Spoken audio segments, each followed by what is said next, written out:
Rotten Tomatoes critics must be crazy because 87% of audiences liked this movie, while 47% of Rotten Tomatoes critics needed some new glasses or something because this movie was great. This movie was oddly satisfying. So let's get into what's satisfying and what's not that bad about Jason Statham's latest movie, A Working Man.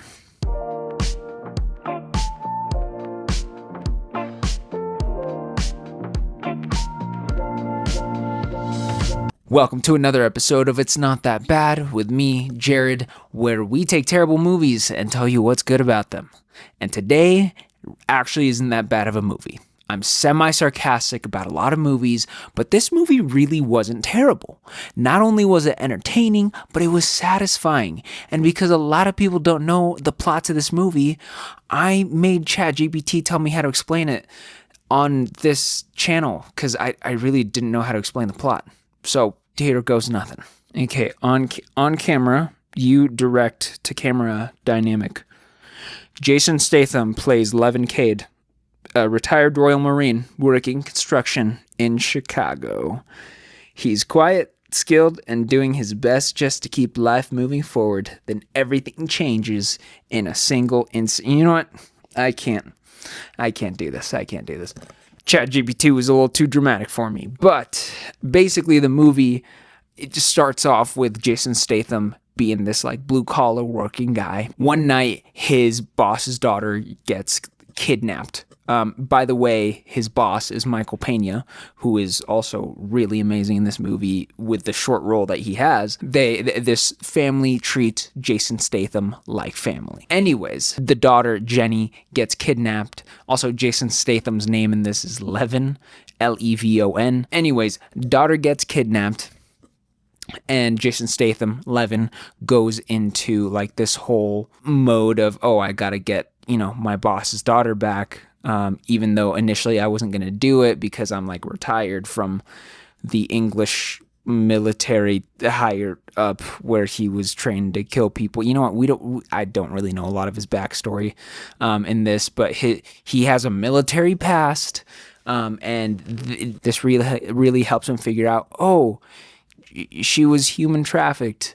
And goes to a bunch of Russian mob bosses. He actually drowns someone in a private pool. He infiltrates a biker gang and fights some corrupt cops just to get closer to his boss's daughter and closer to getting her back. And honestly, deeper it goes, the more complex it gets with the whole organized crime things.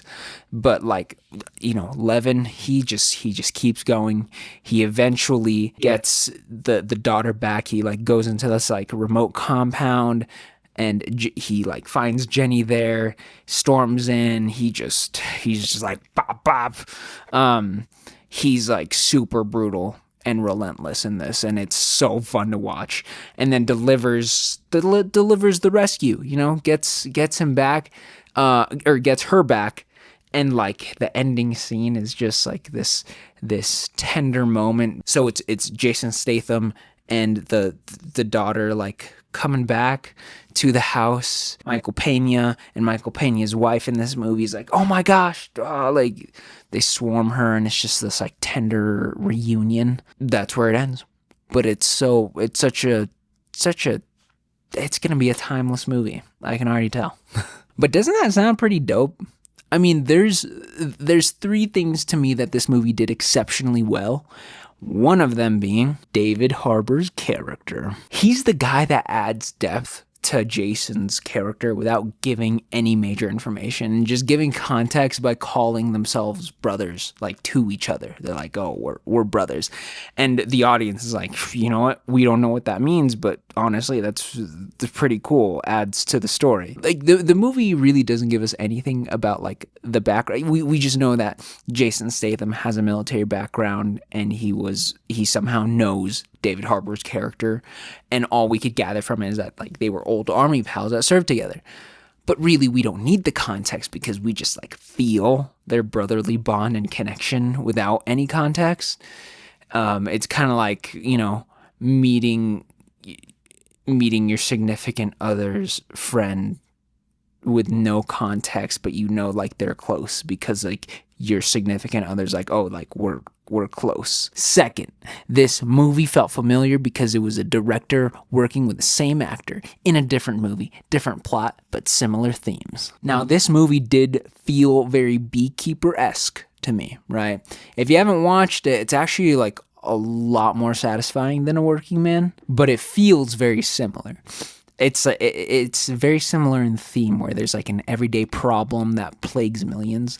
In Beekeeper, it's scammers preying on old people. In A Working Man, it's human traffickers preying on younger people. Jason Statham actually plays a hero in both of these stories, which is another similarity. And like in The Beekeeper, the old person the bad guys were like preying on was his neighbor who had always been kind to him. And then in A Working Man, it's the daughter of his boss who all like this whole family treated him like family, including the daughter, so he cares very much about the daughter. It's very familial and kind. The villains are also relatively similar. Like in The Beekeeper, the main bad guy was the son of the president of the United States, who was the head of like this scammer organization that he had built up.